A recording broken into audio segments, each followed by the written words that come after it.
we need to realize that there are multiple Japans, and you kind of can choose where you're working at. You can kind of choose which part of Japan do you want to associate with and which one you want to work with. I'm not going to deny that there's a karoshi issue. It's just more like, you don't necessarily have to get into that side of Japan when you're looking for a job in Japan. There are more choices than the monolithic Japan that people think about.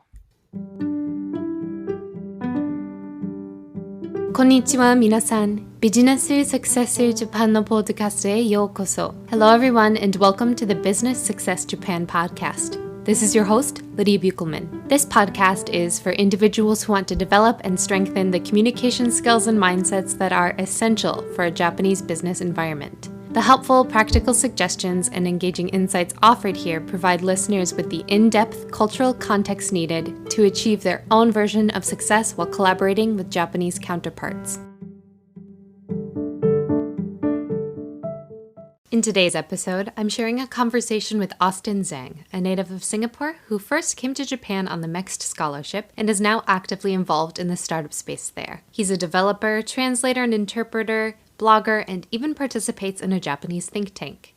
Austin shares much more about his activities during the interview, so be sure to stick around to learn more about all of the things he's up to in Japan. But before we get into the episode, let's go over some Japanese. In the previous episode, we learned the word shumi. Shumi. The most common translation of shumi into English is probably the word hobby. To hear about its significance in Japanese culture and, by extension, its importance in doing business in Japan, be sure to listen to the previous episode with Kevin Kroll. In this episode, I want to highlight a word that comes up when Austin discusses visas. It's actually a combination of two words, but I will break them down for you in just a moment. 特定技能 特定技能 特定技能 特定means specific, special, or designated, which is probably the best translation for this context. Gino means ability or special skill, so the visa this refers to, the 特定技能 visa, is a visa intended for people who want to come to Japan who have specific in-demand skills or who want to work in certain industries. The point of this visa is to help address the labor shortage that has been coming alongside the rapid shrinking of the working age population in Japan. Austin touches on some of this later on in the conversation, so be sure to keep listening to learn more. But before we get into the conversation, I wanted to take a moment to offer a very special thank you to Hassan, who made the very first donation on the podcast's new coffee page. Hassan wrote, "Just finished listening to your entire series. I really appreciate the time and effort you've put into the podcasts. I learned a lot about doing business in Japan, and it was fun." Thank you so much, Hassan. If you would also like to support the podcast and want to help keep the content flowing, please consider doing one of three things. If you haven't already, please go ahead and follow or subscribe on whatever platform you're using, and consider leaving a review if you're on Apple Podcasts to help the podcast reach new listeners who could benefit from the information shared here. If you have a favorite episode, please go ahead and share it with a friend or colleague who you think would enjoy it. And if you would like to help make sure I stay well caffeinated enough to keep putting together these podcasts, you can also provide financial support at the podcast's new coffee page. You can donate once or even monthly, and every little bit goes a long way. You can find the link to do so in the description of the episode. Thanks so much in advance, and let's get into today's conversation.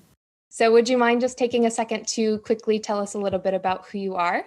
Okay, so in short, I'm Singaporean, came to Japan almost 10 years ago, actually, in 2012. First came as a student, stayed on to work in Tokyo after that. So regarding what I do, right? So I mainly work in IT, so I am an engineer, mainly doing freelance work in Japan.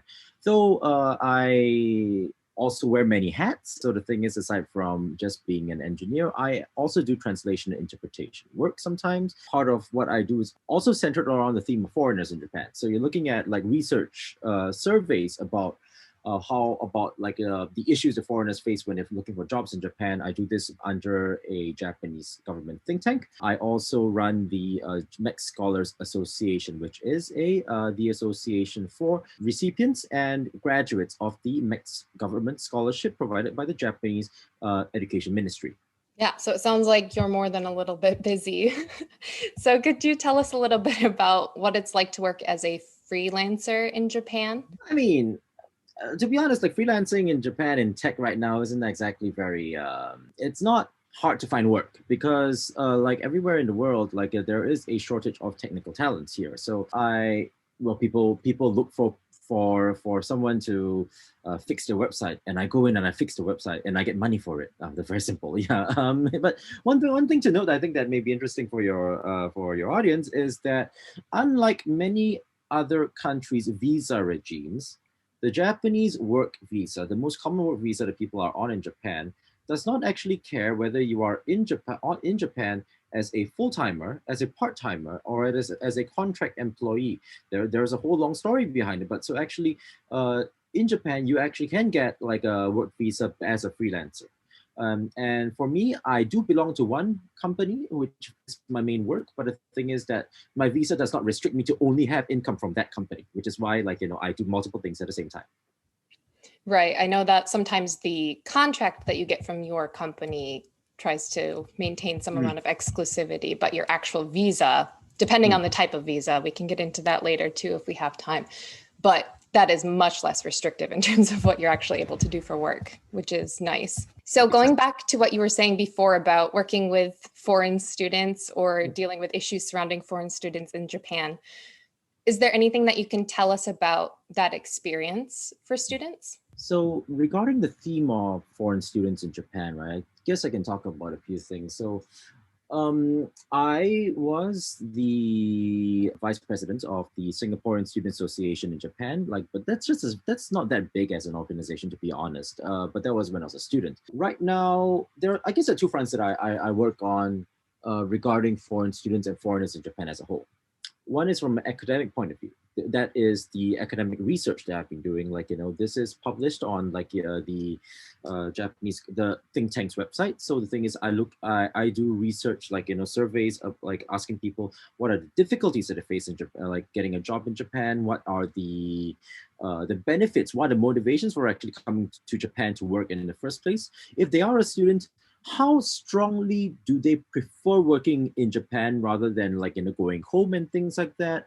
Are they thinking of a third country and things like that? So that's from an academic perspective, right? So more of the big picture, looking at what does the quantitative data tell us, basically. That's one thing.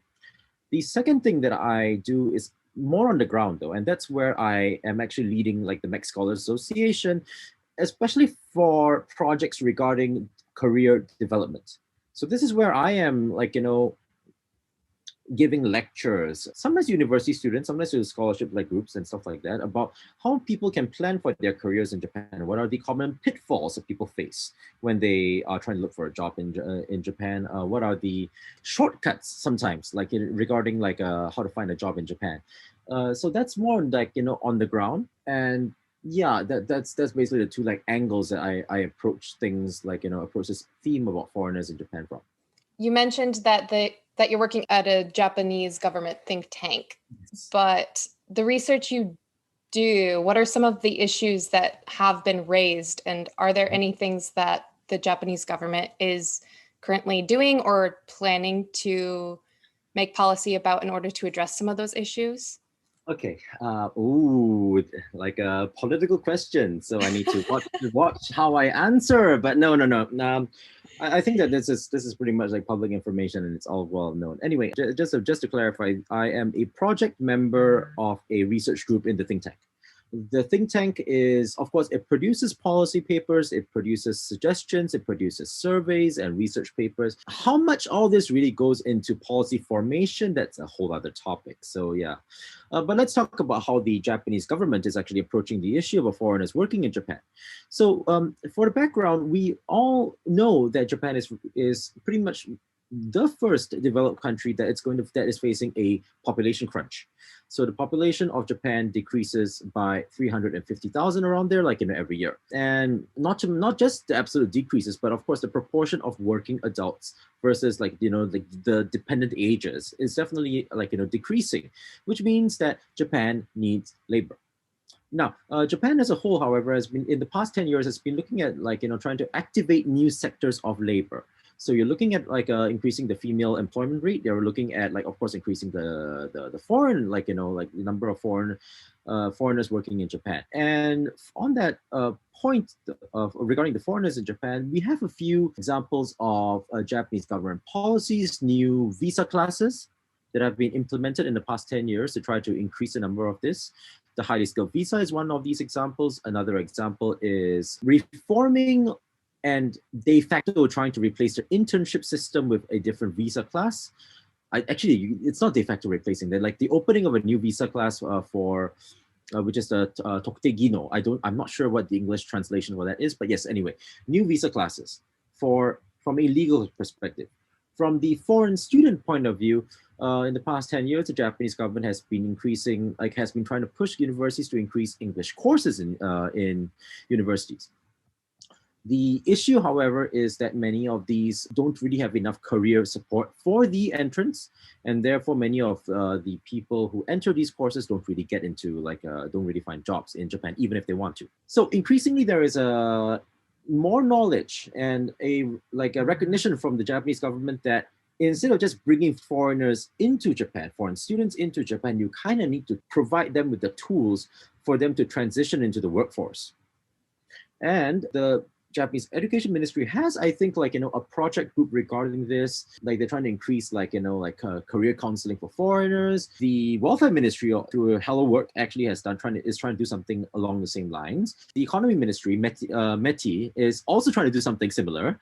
They're not really coordinated, to be very honest, but there are attempts from various agencies to try to increase the number of foreigners working in Japan. As for the efficacy of it, it's a bit of a no comment for me, but the thing is that they try. If you want me to be honest about what they're doing, though, I do think that one big issue that they're facing is that they're trying to do without these initiatives, without actually listening to the ground, as in listening to foreigners. And that's kind of a very big policy roadblock that happens for very, very often regarding foreigners. So, but yeah, I do hope they try to fix that thing, because you can't fix the issues without actually talking to people facing the issues, right? Right, definitely. Nobody knows the issues better than the people who are dealing with them head on. Exactly. Yeah, so going back to what you were saying before about how obviously Japanese universities are being pretty aggressive about attracting foreign students, but then the pitfalls come later when they try to find work. What do those pitfalls tend to be for foreign students in Japan? The pitfalls for foreign students, there are a few key ones. Number one, being late for job hunting is the number one culprit of people self-sabotaging the job hunting, I think. So there is already evidence. So research from Minabe and other big HR companies in Japan do indicate that foreign students tend to have their first recruitment actions, like sending in the CV, for example, around 2 or 3 months later than typical Japanese students. So the thing is that that's one thing. And this is because of a lack of understanding of how the Japanese working recruitment cycle works, which is very different from how it works in the rest of the world. So the thing is that in Japan, the recruitment cycle can start as early as 18 months before your graduation, for example.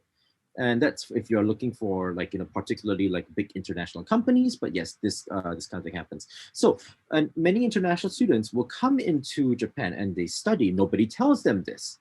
And so they end up studying until the last semester, and they're like, oh, now I need to find a job because my graduation is 6 months away. But by the time this 6 months away comes about, 80% of companies already finished fresh graduate hiring is one thing. So not understanding the recruitment cycle is one big thing. Another thing is language. Now, clearly, this is a bit of a difficult topic because many students study in English nowadays. But nonetheless, the rough idea that Japanese companies want is a foreigner with at least a JLPT N2. That is the average. And because of this, there may be a skill mismatch. I can't blame either party for this, though.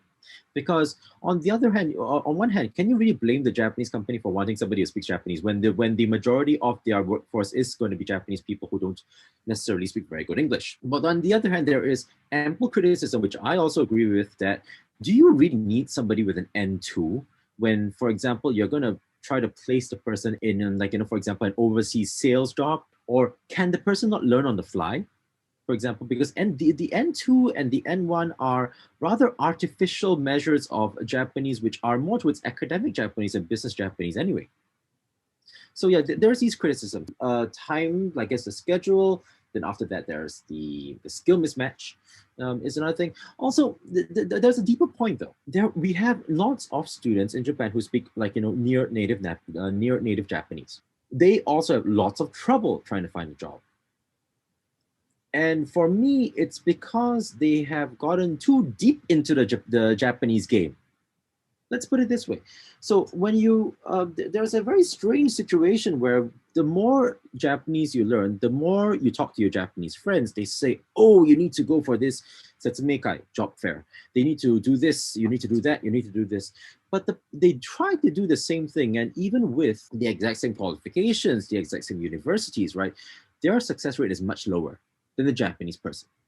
Now, why is this so? To be honest, there is a bit of a discrimination, like a background towards that, in the sense that Japanese first may look at a resume and say, "Oh my God, it's a foreigner," and this person may not speak perfect Japanese. This person is more likely to quit in the first 3 years.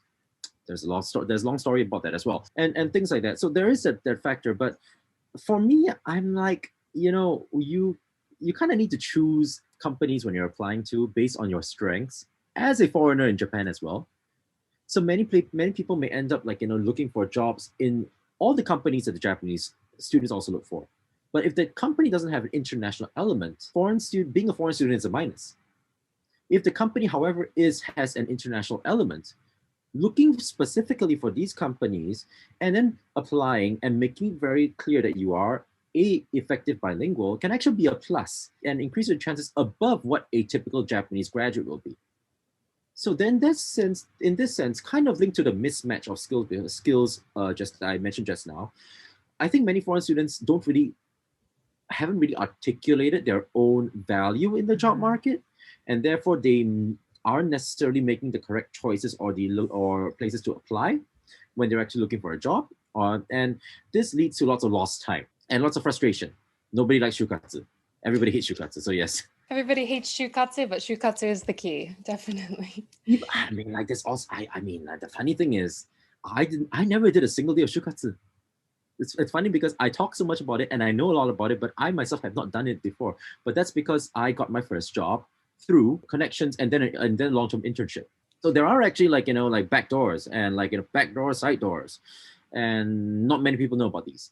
Which is why I try to talk about them, when I'm giving lectures. And I should mention that I have a blog where I write about, about Japan, about how to job hunt and stuff like that. Yeah, people who want to read more about what I think can look at my blog. Yeah. Right. Definitely check out the links in the description of the episode to learn more about these topics, because unfortunately we don't have time to talk about everything, which we did, but not today. So that is a common trend that comes up on the podcast, where if you try to compete directly with Japanese people in the game that is designed for Japanese people, you will just lose because you're not Japanese. And even on a logistic level, not even going into any amount of discrimination, are you going to take the person who is a Japanese citizen or the person you have to file extra paperwork for their visa? There are just certain things where if you try to compete with a Japanese person, you will lose out. So definitely choose those battles where you have an edge or where you stand out in a positive way rather than a negative way.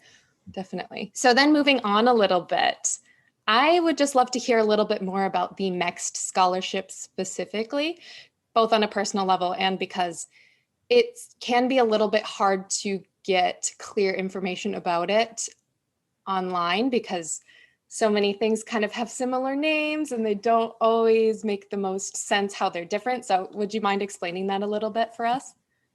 Okay, so the MEXT scholarship, MEXT being the Ministry of Education scholarship, is a scholarship that is awarded to foreign students coming into Japan every year. The numbers that I am aware of are that COVID has thrown a spanner into things, but in normal years, you're looking at around 3,000 people or more entering Japan under this scholarship. This includes multiple kinds of courses.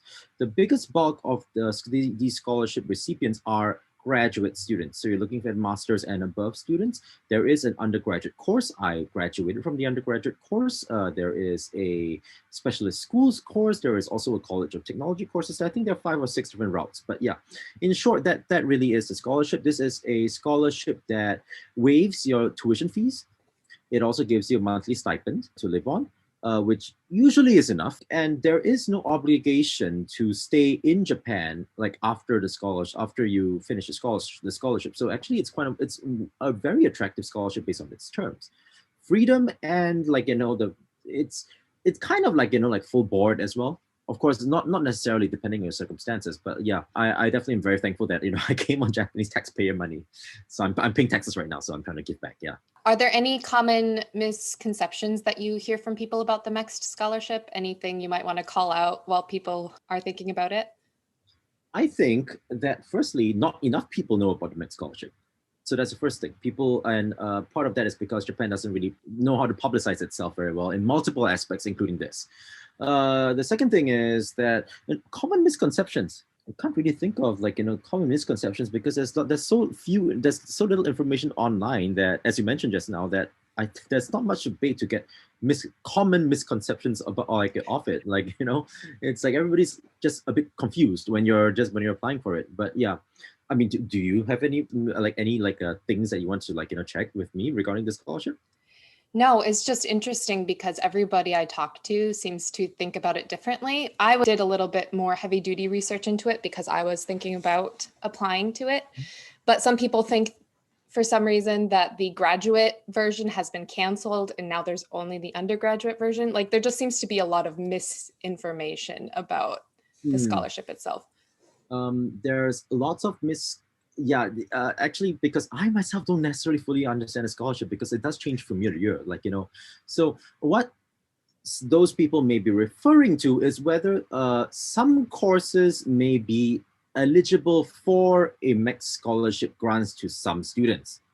Depending on the year, sometimes the possibility of these course recipients or the people enrolled in these courses receiving the MEXT scholarship may be reduced or may be removed. That eligibility may be removed. That much is true. However, the overall point about the MEXT scholarship, the whole graduate scholarship being removed, is definitely false. Okay. It's definitely false. We have people who actually entered this year as well, and selection is still going on by embassies throughout the world at this point of time. Definitely good to know. Yeah. So yes, go check out the resources in the description of the episode to learn more directly from somebody who actually knows what's going on.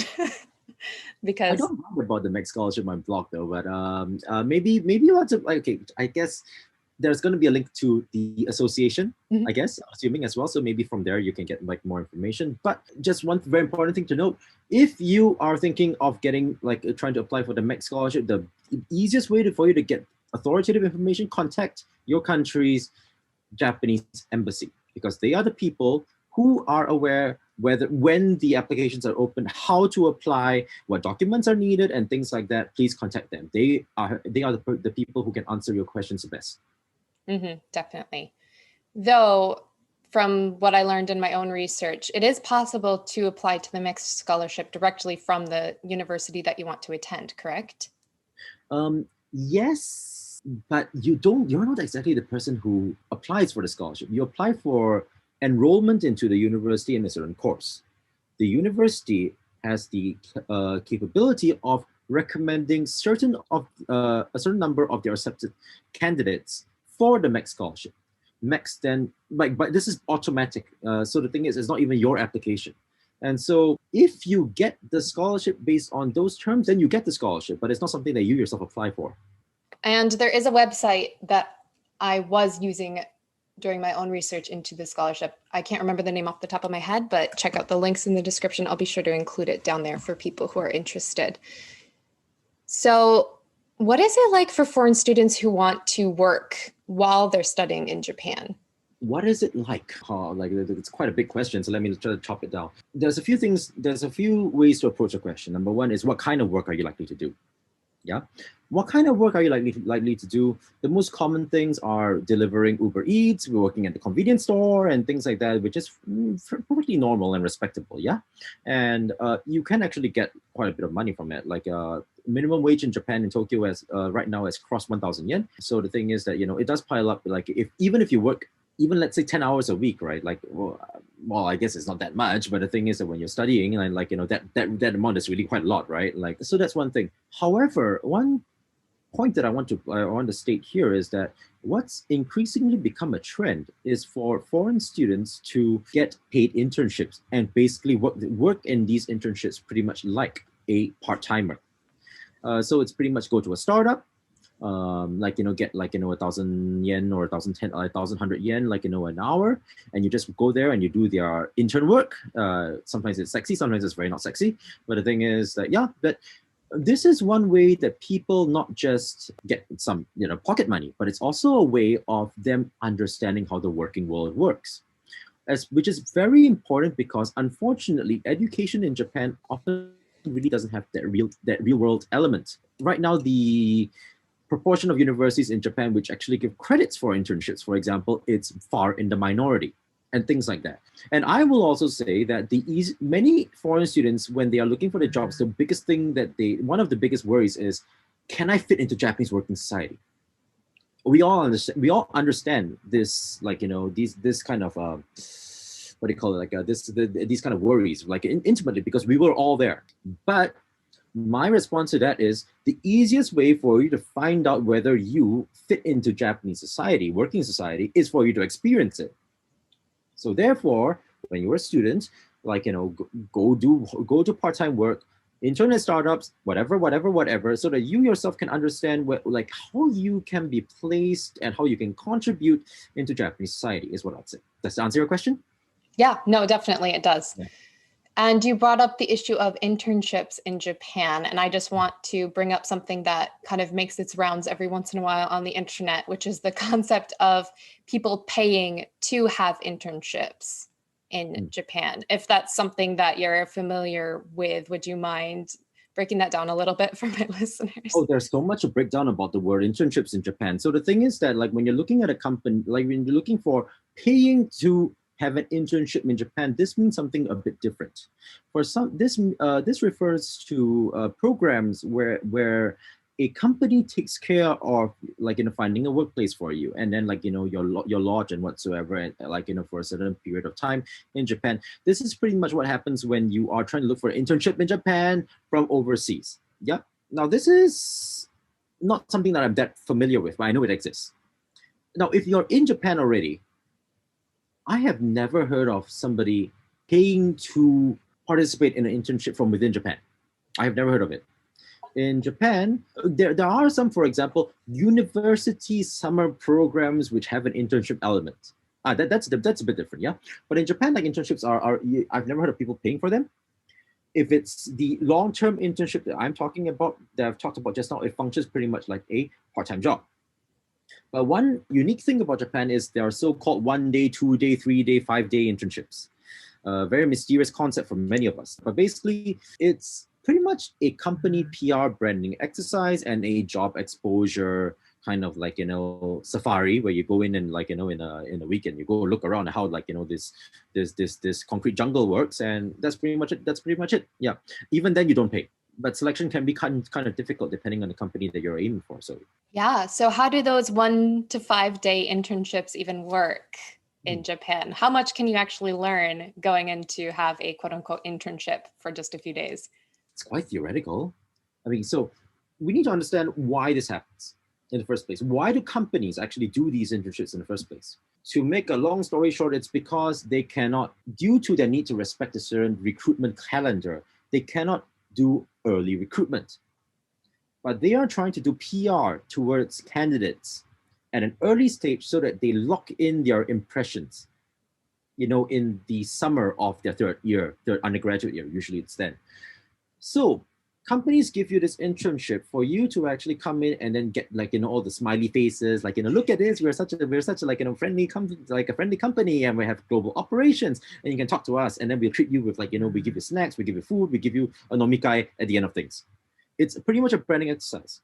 So that's a company's point of view, right? They want to retain some candidates who will apply for them later on. Now, from the student's point of view, like, and what's the point of actually going for these? There's a few things. Number one, some exposure is always better than no exposure. The fact that you, for example, if you yourself have no idea how finance works, going into SMBC or MUFJ for like 2 days will probably give you some vocabulary at least, or some understanding of how, at least theoretically, how things work. Not practical understanding though, theoretical understanding. This can be a differential factor when you apply for a job in a linked industry later on, when you're really getting your, going to your job when you're actually really applying for your jobs, interviews, right? You using the correct terminology or saying that, oh, I learned this in a different, internship, can be a differential point especially during the interview phase. There's also another point. The fact that, for example, there are some internships in Japan which are very difficult to get, even though they're 1 day or 2 days. The fact that you have passed this is a signal for recruiters later on. When you write in your resume that you've participated in so-and-so internship, even though it's 5 days or 2 days, that is an indicator that you have that the other company has judged you to be superior than all the other candidates. And so there's a signaling element in your resume that actually where people benefit from participating. I hadn't been aware of that benefit, so thank you for highlighting that. But just on a practical level, are these internships something that students tend to go out and pursue on their own? Do universities tend to act as mediaries between the two parties? How does it usually work just on a logistical level? On logistical level, the students tend to find these themselves, Japanese students. Foreign students often don't have access to these internships in the first place due to the language that's needed. So because of this, certain universities and certain blocks of universities, like groups of universities, may actually have foreign student oriented programs which are meant to be kind of similar. But they're still far and few. I know that Tohoku University and there's a general consortium of universities in the Tohoku area which are trying to do something like this. Just shifting gears a little bit to work culture in Japan specifically. So Japan definitely doesn't have a monopoly on the idea of overworking and burnout or anything related to that. But the fact that they literally have a word for it, karoshi, so dying from overwork, can definitely give people some pause when they're considering working in Japan. So do you have any arguments about why working in Japan might be worth it for people, or at least worth thinking about seriously when they are nervous about some of these aspects of Japanese workplace culture? I think that the first thing I have to say that I am definitely biased because it has worked for me.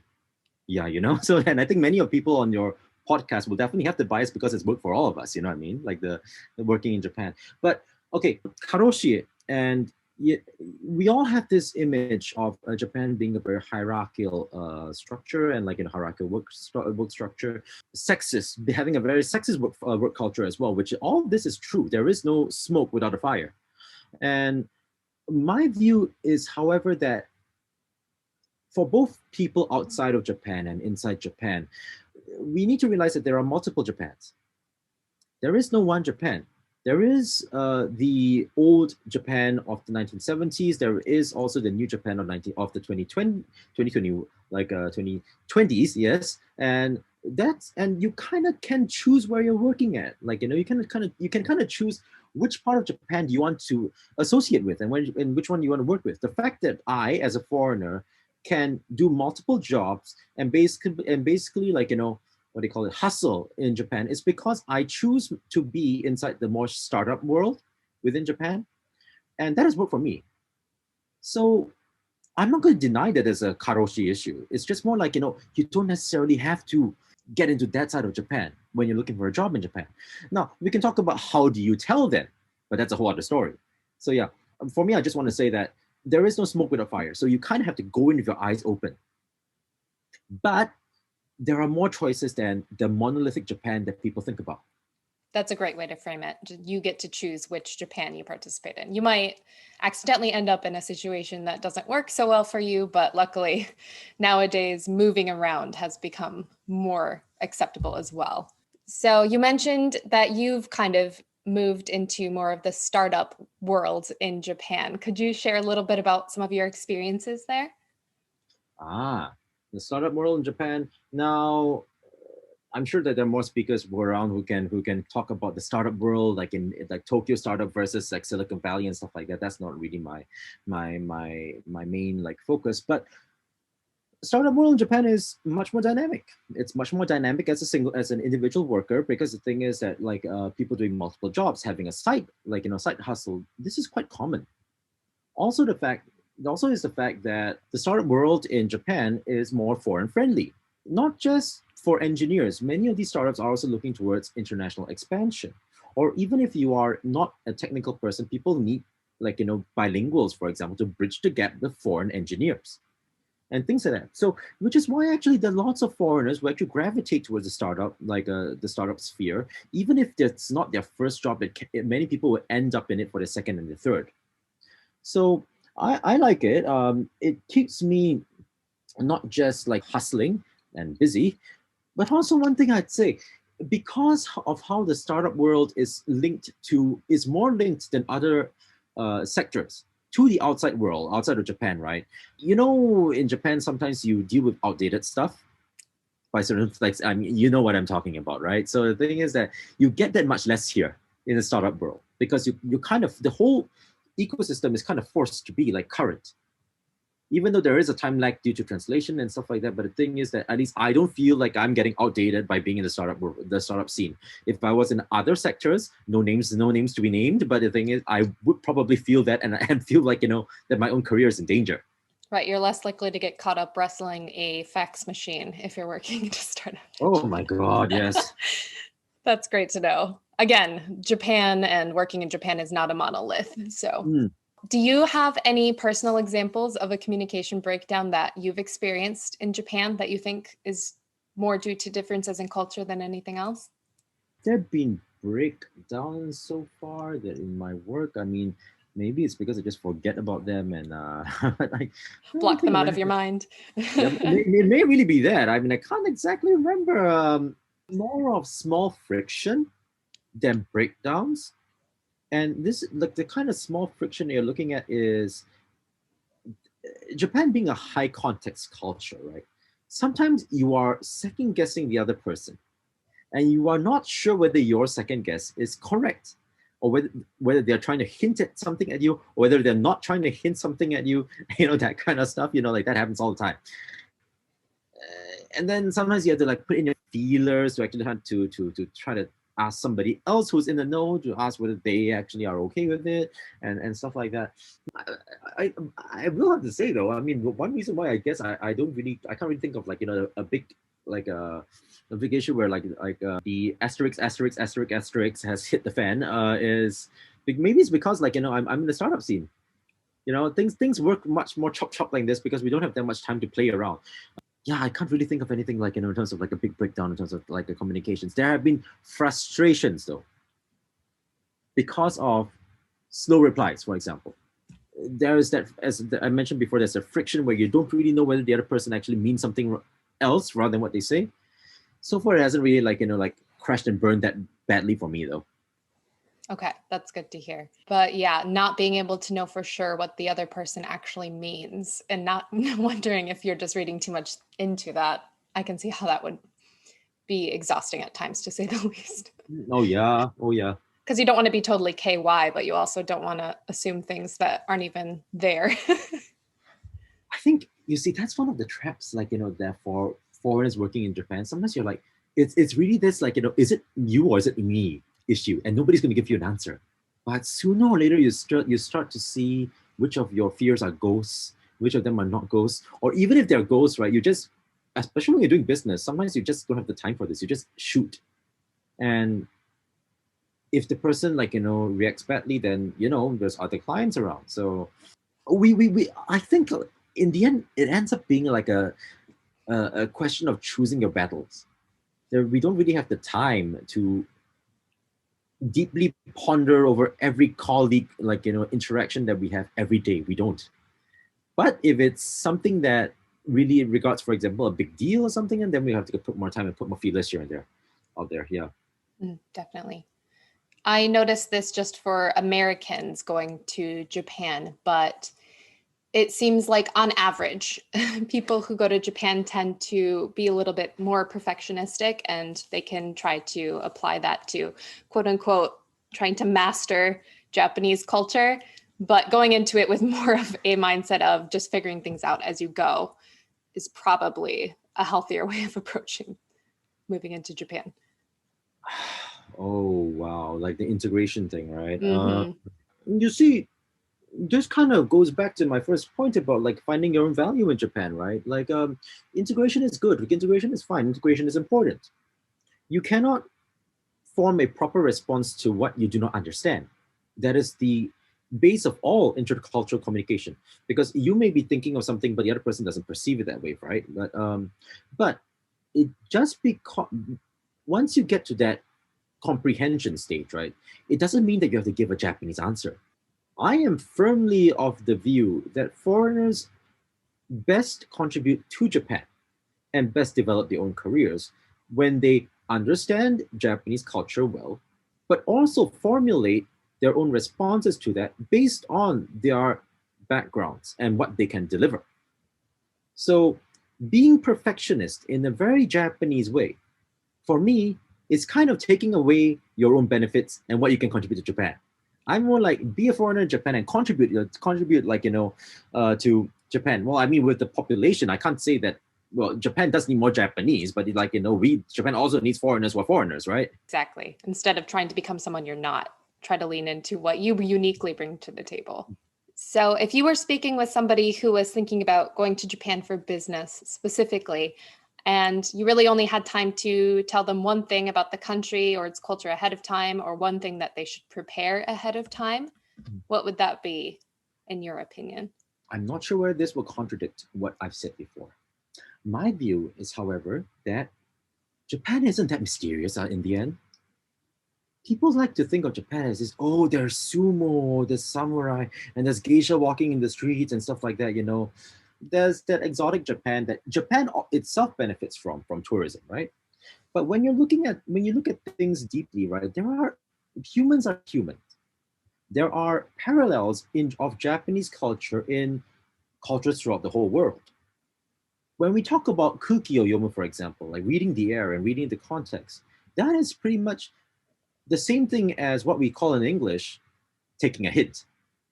And there are people who don't take hints, and that's what and the Japanese just call them just call them KY. It's not that different. So it's just the same thing taken to a deeper extent. But actually, when you look at your own culture, you will see many things which have echoes of like Japanese culture as well. And so for me, don't take it like Japan is this this amorphous blob, this alien culture that is indecipherable to people. No, humans are humans.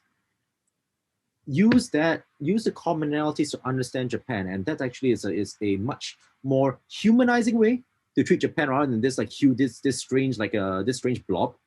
But also an easier way for you to actually understand what people are thinking, because humans are humans. The same thing applies. Japanese and many people in the world do not like uncertainty. That is stronger in Japan, but it's everywhere else in the world. So from there, you can extrapolate how the Japanese would work, is what I'd say. Right, definitely. Be aware of the cultural differences, but they don't define individuals. Not everything that happens is cultural or has some mysterious deeper cultural meaning. But I mean, for me, I would say that, there are things which are really cultural. It's just that when we look at the whole world, cultures are based on the same emotions in the end, right? So the thing is that use your own humanity to kind of understand the Japanese. Like, is it fear of the unknown? We all have that. Is it fear of is it like risk aversion? Many cultures have that, and so take that understanding and apply it on Japanese, and that will probably make this myth, what do you call it, like remove like the Japanese myth, is what I'd say. That it's this unknown thing there, this unknown thing with Harajuku girls dancing around. That's the trumped up version of Japan, the touristy vision of Japan, but that really isn't it. Definitely. Some people also love to talk about how Japan is just full of contradictions and nothing makes sense, and I can't even understand what's going on. Of course, completely ignoring all of the contradictions in their own culture and their own way of thinking. So people are just people in the end. Yes, people. Great. Well, I've had a lot of fun with this conversation, but I just wanted to make sure that we were able to cover everything that you wanted to discuss. Is there anything that we missed or you would like to go a little bit deeper on? Nothing really. I mean, if people want to read more of my ramblings and writings, there's my blog and yeah, not really anything else. So, I mean, is there? I can't think of anything off the top of my head.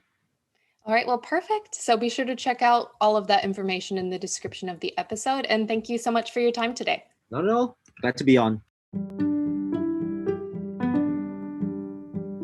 I hope that you enjoyed today's conversation, and please be sure to check out the links in the description of this episode to learn more about Austin Zeng and all of his work in Japan, and also don't forget to check out his blog. If you're curious about the MEXT scholarship specifically, I also linked to a website, Transcends Japan, that was a lifesaver for me when I was researching the program. If you enjoyed today's episode, go ahead and share it with a friend, colleague, or connection on LinkedIn to help spread the perspectives and information shared in the podcast. And please remember to go ahead and subscribe or follow on whatever platform you're using, and also leave a rating and review if you enjoyed the podcast. If you would like to support the podcast financially, please check out the link to my new coffee page to keep me well caffeinated and making content. As always, feel free to email me at businesssuccessjapan@gmail.com if you have any other questions, comments, or suggestions for future episodes or interview topics. Also, be sure to reach out if you would like to contribute as a guest on the podcast to share your own cultural insights into doing business in Japan. I'd also love to hear from you directly, so if you'd like to leave a voice message, you can find the link to do that in the description as well. But for now, remember that the more you learn, the more confident you will become as you explore all of the opportunities Japan has to offer you. Until next time, また今度。